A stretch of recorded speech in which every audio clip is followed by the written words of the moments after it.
I didn't think this one was going to be so bad. I hated this one. All right, so for Inktober, we've got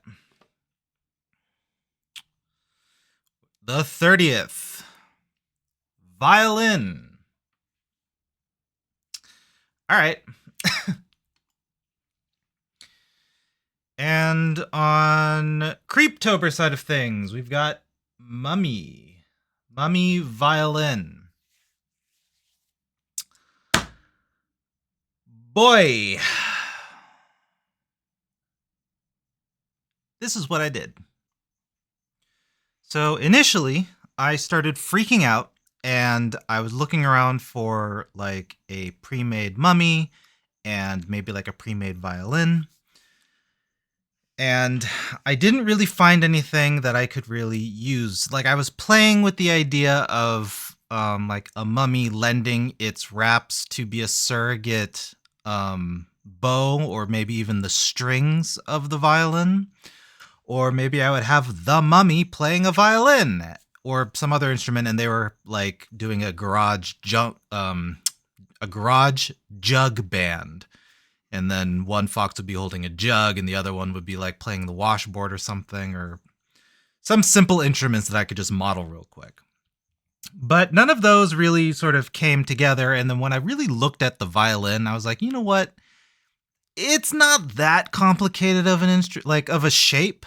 And it's going to be at a distance. So I don't really have to go into like the details of strings and the chamber and the rivets and screws.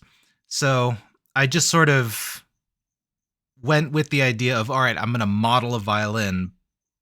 But then I was still kind of left with, what am I going to do about the mummy?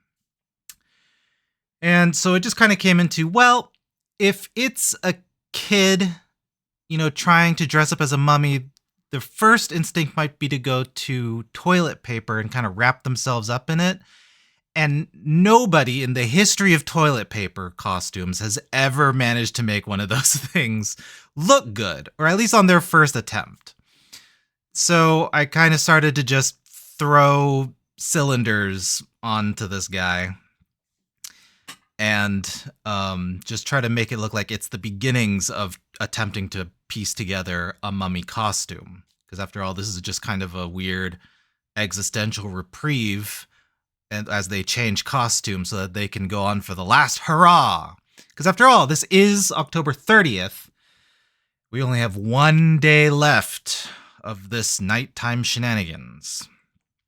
So I just add a little more detail to, give it to more like, it's not bandages, it's like toilet paper, and he's like putting more of it on him. Then it's just posing, and I decided that I really liked the HDRI from last prompt, and so I wanted to use it again this time for the sky effort. And so then for some reason, they're just up in the sky.